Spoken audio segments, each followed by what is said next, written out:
Hi Ijaz, welcome to Viral Bhayani. Thank you so much for How having are me. you? Very good, very good. So सबसे पहले तो ये जानना चाहेंगे क्या कुछ चल रहा है आफ्टर दृश्यम जवान क्या पाइपलाइन में है? एक फिल्म रेडी है मेरी, धूमधाम। अभी पता नहीं कब रिलीज़ होगी। जी। एंड दूसरा मैं अभी शूटिंग कर रहा हूँ, 120 जवान। हम्म। एक्सेल के साथ फिल्म है। I can't talk much about it, okay. लेकिन अभी अभी यहाँ से लद्दाख से शूटिंग करके आए हैं। एक और स्केड्यूल बॉम्बे में है। ओके। उसके वजह से ये सब हम्म। बड़ा है। लोग समझ रहे हैं कि मैंने संन्यास ले लिया। बट क्या ऐसे लगता है कभी संन्यास ले लोगे आप? नेवर। नहीं, मेरा बस चले तो आज ले लो। ओह वाह। रिस्पॉन्सिबिलिटीज है, लेकिन हम्म। थक गया हूँ यार। नहीं नहीं, कुछ संन्यास नहीं लेना। खुदा का शुक्र है, काम है, जी। लोगों का प्यार है, तो संन्यास क्यों लूँगा। बिल्कुल। वेल ये जानना चाहेंगे जवान मूवी के बाद क्या कह सकते हैं जवान आपके लिए टर्निंग पॉइंट था? आपने सीरियल्स भी हिट शोज दिए हैं, बट देन तो अगर मैं जवान की बात करूँ ये सबसे हिट मूवी रही है शायद से आपके करियर में। व्हाट यू हैव टू से, इज इट ट्रू? मेरे करियर में I think Indian film industry, Hindi film industry का सबसे बड़ा हिट है वो। यस। और आई was a part of it. अभी तक बोलते बोलते भी कतरा रहा हूँ मैं, क्योंकि it's very difficult to believe that I was a decent part of it. And I think मेरा काम भी लोगों को उसमें बहुत अच्छा लगा। तो क्या बदला है, कहने अच्छा लगता है कि आई वॉज अ पार्ट ऑफ जवान। और लोग पूछते रहते हैं कि शाहरुख सर के साथ काम करना कैसा था, विजय सर के साथ काम करने में कैसा लगा। तो बहुत अच्छा लगता है कि अभी भी रेलेवेंट हूँ। 25 साल, 25th ईयर चल रहा है मेरा आई थिंक इंडस्ट्री में। बहुत सारे ब्रेक्स लिए मैंने इन बिटवीन, लेकिन अब ब्रेक नहीं लेना चाहता मैं। ब्रेक भी नहीं करना चाहता मेरे करियर को। तो लेकिन जिस हिसाब से मुझे लगा था कि यार जवान के बाद मैं ये काम करूँगा, वो काम करूँगा, नहीं, थोड़ा सोच समझ के ही कर रहा हूँ। और लोग भी शायद सोच समझ के ही मुझे काम के लिए पूछ रहे हैं। वेल शाहरुख सर की आपने जिक्र कर ही दिया है तो मैं खुद भी ये जानना चाहूँगी फर्स्ट एक्सपीरियंस आपका कैसा था और पहली मुलाकात में क्या कुछ बात हुई थी? Do you remember anything? मैं मेरे पढ़ाई के बाद कुछ 5 साल के लिए, 4 साल के लिए गणेश हेगड़े के साथ डांस करता था। जी। तो तब मुझे शाहरुख सर के साथ डांस करने का मौका मिला। और मैं बस उन्हें देखता ही रहता था कि ये इंसान इतनी मेहनत कैसे कर सकता है। फिर मुझे समझ में आने लगा कि ये इंसान जीनियस है। He knows exactly what works, what doesn't work.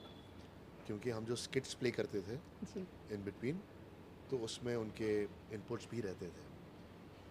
In fact जब अभी शाहरुख सर से मैं मिला था तो उन्हें मैंने याद भी दिलाया कि 2000 में वेम्बली अरीना में शोमैन ऑफ द मिलीनियम वो कर रहे थे। मैं उनके साथ डांस कर रहा था, और उस वक्त मुझे उनके साथ कुछ छोटे छोटे स्किट्स करने का मौका मिला स्टेज पे। तो वो देख के मुझे मेरे एक्टिंग करियर में कुछ डायरेक्टर्स ने, कुछ प्रोड्यूसर्स ने अप्रोच किया कि whether I would like to act. So that change my life. So याद दिलाया मैंने उन्हें। एंड एज ऑलवेज बहुत दुआएं देते हैं, और वो बोलते हैं कि सच्चे दिल से दुआ करो कि सब हमारी फिल्म अच्छी तरह चले। That was very very humbling. Well जिस तरह भी आपने मेंशन किया ऑलवेज पॉजिटिव मैन, कभी भी कुछ चीज़ नेगेटिव नहीं, कुछ नहीं। ऑल्सो सबको लेकर चलना, सेट पर जब पहुंचते थे वो सबको लेकर चलते हैं। और आज उनकी कल हो ना हो री लॉन्च हुई है। क्या? इनफैक्ट कल ही मैं एक शो के लॉन्च के लिए गया था, जी। निखिल अडवाणी जी के। जी। तो I congratulate sir, Nikhil Advani sir, congratulations. आपका कल होना हो फिर से रिलीज़ हो रहा है, फिर से मैं जाके देखूंगा। That was a benchmark, that was like a milestone in my life also. मुझे नहीं लगा था कि हिंदी फिल्म ऐसे भी बन सकती है। वेल वही ये जानना चाहती थी कि आपने वाइल वर्किंग उनके साथ क्या कुछ सीखा एसआर के सर के साथ? जितना कुछ सीख सका, जितना कुछ सीख पाया, मैंने सीखा। वो जैसे अपने आप को कंडक्ट करते हैं सेट पे, वो कितने प्यार से लोगों से मिलते हैं, कितने सच्चे दिल से एक्चुअली हग करते हैं और दुआएं देते हैं। काश मैं वो 10% भी कर सकूं, क्योंकि हमारी पर्सनल लाइफ को हम इतनी हावी होने देते हैं हर एक चीज़ पे, और शायद हमारी जो इश्यूज़ हमारे ज़िंदगी में चलते हैं, हम उन पर इतना तवज्जो देते हैं कि हम बाकी सारी खूबसूरती को देखना भूल जाते हैं। स्टिल एजाज एजाज से यू फील यू नो कि अभी भी और सीखना बाकी है बहुत लाइफ में। बहुत सीखना बाकी है, बहुत सीखना बाकी है, क्योंकि आप जब खुद पर काम करना शुरू करते हो, जी वो कभी ख़त्म नहीं होता। इनफैक्ट अभी अभी मैं एक इंटरव्यू दे रहा था और सेल्फ लव की बात कर रहा था जी कि एक लड़के होने के नाते शायद मुझे ना सिखाया नहीं गया, मैं अपने आप को सिखाया, अपने आप को ही मैंने सिखाया कि अपने आप के बारे में ज़्यादा मत सोचो। आपको दूसरों के लिए जीना है हमेशा, आपको दूसरों के लिए प्रोवाइड करना है, आपको हमेशा अपनी फीलिंग्स जो है उस पर आप एक्ट नहीं कर सकते, आप मर्द हो, और जो कुछ आप फील करें आपको अपनी रिस्पॉन्सिबिलिटीज़ तो निभाना है। उन चीज़ों में कहीं ना कहीं थोड़ा सेल्फ लव क्रश हो जाता है, तो मैं वो बैलेंस करने की थोड़ी कोशिश कर रहा हूँ कि कैसे करूँ। पता नहीं कामयाब हो पाऊँगा या नहीं, बट ठीक है, प्रोसेस है। ये नहीं कि कल ही मुझे करना है, राइट मरते दम तक तो करते रहेंगे। तो सीखना तो ज़िंदगी का ये है, रूल है। राइट। वेल अभी जो मूवी आने वाली है उसके किरदार की अगर मैं बात करूँ तो क्या आपको थोड़ा बहुत बताने की परमिशन है? बिल्कुल नहीं है। सो इज इट लेकिन नेगेटिव और लेकिन पॉजिटिव? सोशल मीडिया पे जो डाला गया है वो मैं रिपीट कर सकता हूँ। जी 120 बहादुर फिल्म का नाम है। फरहान सर ख़ुद भी उसमें एक जो मेन रोल प्ले कर रहे हैं। आर्मी पर बेस्ड फिल्म है, आर्मी फिल्म है। रेजांगला वॉर जो हुई थी, उस वॉर को दर्शाने की कोशिश की जा रही है बहुत बड़े स्केल पे। मतलब मैंने कभी ऐसा देखा नहीं है, ऐसी शूटिंग कभी देखी नहीं है। जवान की ही देखी थी जो सेट पर की गई थी, सेट्स पर की गई थी, या आउटडोर कर रहे हैं। हम लद्दाख में शूट करके आए हैं और बहुत मेहनत लगी है। Ladakh is a very difficult terrain to shoot in. Correct. तो और वहाँ का स्केड्यूल ख़त्म हो गया है, तो ये सब नहीं बता सकता मैं, लेकिन एनीवे आप जब मुझे देखोगे you will be very surprised, pleasantly surprised. बहुत वज़न है मेरे रोल में, मतलब पहली बार ऐसा किरदार प्ले कर रहे हो काइंड ऑफ? दूसरी बार, लेकिन हाँ वैसा पहली बार। ओके। वेल अगर ड्रीम रोल की अगर बात करूँ एजाज सर, कौन सा ऐसा ड्रीम रोल है जो अभी भी आपको प्ले करना है और वो किसके ऑपोजिट करना है? यार मैं बहुत खुशकिस्मत हूँ कि मैंने जो भी सोचा कि मुझे ऐसा रोल मिले वैसा रोल मिले, मुझे मिलता गया। ओके मुझे अगर स्पाई यूनिवर्स में कुछ रोल चाहिए था तो मुझे अदृश्यम मिला। मुझे रोमांटिक अगर रोल चाहिए थे, मैंने टीवी में बहुत किए हैं। मुझे अगर एक टूटे हुए आदमी का रोल चाहिए था और पुलिस ऑफिसर का रोल चाहिए था, मुझे वसीम खान मिला सिटी ऑफ ड्रीम्स में। मुझे अगर एक super the biggest film in the Hindi film industry में काम करना था तो मुझे वो भी मिल गया। बहुत खुशकिस्मत हूँ, लेकिन भूख कभी मरेगी नहीं। राइट। आई थिंक मैं और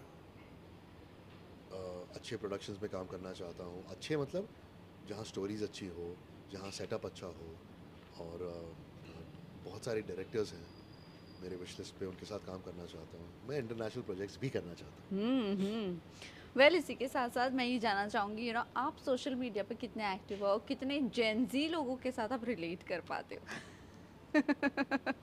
नहीं रिलेट कर पाता, न उनसे, न उनके लैंग्वेज से, न उनके तौर तरीके से। नहीं यार ठीक है, मैं 75 में बॉर्न हूँ, तो कौन जेन एक्स हूँ, क्या हूँ मैं, पता नहीं मुझे क्या है, पता भी नहीं भाई। 75 बॉर्न हूँ। जी हम बहुत लकी थे कि बिना मोबाइल फ़ोन के हम पले बड़े। हम नंगे पैर घास में भागते थे, फुटबॉल खेलते थे, पेड़ चढ़ते थे। हम वीडियो गेम्स नहीं खेलते थे, हम वीडियो गेम्स अफोर्ड नहीं कर पाते थे। हम अपनी इमेजिनेशन यूज़ करके गेम्स इन्वेंट करते थे। हमें पसीना निकलता था, मैं नहीं रिलेट कर पाता। इनफैक्ट अभी भी मेरे कुछ कोर दोस्त हैं जो हम कहीं अगर जाते हैं, रिसेंटली हम ऋषिकेश गए थे, तो वहाँ सुबह उठ के हम वर्कआउट करते थे घास में। हम गंगा में डिप के लिए जाते थे, हम ट्रैक्स पर निकल जाते थे। तो अगर मैं न्यू ईयर्स पे मैं कैंपिंग जाने की कोशिश करता हूँ, तो अगर मैं सोचूं which is my best possible way to enjoy with my friends, it will be these things rather than sitting with my phone. Well एक एक सवाल मेरे दिमाग में बहुत टाइम से है। मैं जब भी रेड कार्पेट पे आपसे मिलती हूँ आप मीडिया से क्यों ज़्यादा बात नहीं करते हो और क्यों आपको बाइट्स नहीं देनी होती है? ओके, क्योंकि जनरली मैं जो भी अगर बाइट्स देता हूँ वो कभी कभी मिस इंटरप्रेट होती हैं जी। या उसे आउट ऑफ कॉन्टेक्स्ट यूज़ किया जाता है। अगर मैं आज आपके साथ बात कर रहा हूँ जी। तो मुझे पता है आप जिम्मेदार हैं करेक्ट। और आप इसे मिसयूज़ नहीं करेंगे। लेकिन वहाँ मैं कैसे कंट्रोल करूँ, मैं किस किस को बोलूँ, क्या बोलूँ कि आप ऐसे मत, गलत मत करो। क्या होता है ना, वो सवाल कुछ अलग लगा देंगे और मैंने जो कहा वो कुछ अलग लगा देंगे। राइट। तो मैं थोड़ा वैरी हूँ उसके वजह से। यार आप किसी को भी पूछ लो मीडिया वालों के साथ, मतलब गले में हाथ डाल के मैं उनके साथ खड़े रहता हूँ। मैं ज़मीन से जुड़ा हुआ इंसान हूँ, मैं इतना सुपरस्टार नहीं हूँ और मैं स्टार कभी बनूंगा भी नहीं, मैं एक्टर ही हूँ, मैं वैसा ही अच्छा हूँ। लेकिन मैं ज़्यादा बात नहीं करता वैसे भी। अगर मुझे आप कुछ पूछते हैं तो मैं बताता हूँ, नहीं तो बेगानी शादी में अब्दुल्ला दीवाना ही होता है। But are you a person जिससे छापो या ना छापो फ़र्क ही नहीं पड़ता, ऐसे कुछ है? गलत मत छापो, अच्छा। बाकी आप अपना काम कर रहे हो, मैं अपना काम कर रहा हूँ। मैं आपको कैसे बोलूँ कि अगर मैं पब्लिक पर्सनालिटी हूँ तो क्योंकि मैं पब्लिक पर्सनालिटी हूँ और पब्लिक दायरे में मैं हूँ, तो आप, मुझे पता है कि मेरे बारे में प्रेस लिखेगी, करेक्ट। राइट। तो मुझे अपने बर्ताव को लेकर भी रिस्पॉन्सिबल होना चाहिए। अगर मैं कुछ गलत करता हूँ, आपका काम है लिखना। अगर मैं कुछ अच्छा करता हूँ, आप लिखोगे तो मैं खुशकिस्मत हूँ। हम उस दौर से आते हैं जब हर एक पब्लिकेशन में 2 पेज हमारे ऊपर लिखा जाता था, तो देख लिया वो, और देख लिया उससे कितना फ़र्क पड़ता है या नहीं पड़ता। अब मैं तवज्जो उस पर देता हूँ कि मैं और अच्छी एक्टिंग करूँ और उस हिसाब से मेरा नाम बना रहे, ना कि मैं मीडिया में क्या बोलता हूँ और कैसे मेरे पर्सनल लाइफ में क्या करता हूँ उससे न्यूज़ बने। सिंस आपको 25 इयर्स कंप्लीट हो गए हैं इंडस्ट्री में, आप इस जर्नी को कैसे देखते हो? खुदा का शुक्र, ऐसे ही देखता हूँ बस। 25 साल बहुत बड़ी, बहुत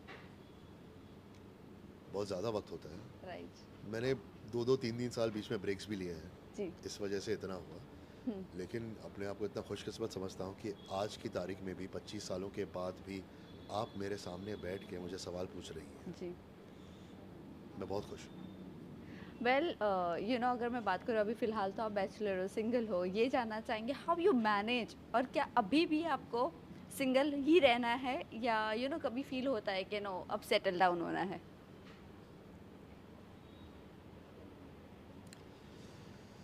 मैं कुछ प्लान नहीं कर रहा, लेकिन क्या है, मैं ये चीज़ सीख चुका हूँ कि अगर आप अपने आप में सक्षम नहीं हो, अपने आप में कंप्लीट नहीं हो, जी। अपने आप में खुश नहीं हो, तो आप किसी और के साथ तो ना उन्हें उतनी खुशी दे पाते हो, ना उन्हें उतना कंप्लीट कर पाते हो, ना उनके लिए उतना प्रेजेंट रह पाते हो। राइट। तो 50 साल का हो रहा हूँ अगले साल, माशाल्लाह। होपफुली तब तक सीख जाऊंगा। और यार अगर किसी से प्यार करता हूँ तो उसमें छुपाने की कोई बात नहीं है। हाँ, लेकिन कभी कभी ऐसा होता है कि आप अगर किसी से क्लोज हो रहे हो and they are not from the media, अगर वो लोग पब्लिक पर्सनालिटी नहीं हो, तो इट इज़ अनफॉर्चुनेट कि उन पर स्क्रूटनी ला दी जाए, क्या उनके बारे में लिखा जाए। तो शायद अगर मैं पब्लिक पर्सनालिटी के साथ अगर नहीं हूँ तो उनके बारे में बात नहीं करूँगा, लेकिन अगर हूँ तो आदत है। वेल इसी के साथ साथ लास्टली आप फैंस एंड व्यूअर्स को आप क्या कहना चाहोगे? शुक्रिया, शुक्रिया, शुक्रिया, थैंक यू सो मच। बहुत रेगुलर है बोलना आपको थैंक यू, लेकिन genuinely I promise I will make you proud. अभी बहुत बहुत अच्छा काम आ रहा है। Thank you for your patience. जवान के बाद अदृश्यम ही मैंने किया था और कुछ ज़्यादा किया नहीं था, लेकिन अभी फिल्में आ रही हैं। Wait and watch, I will make you proud. Thank you so much, thank you.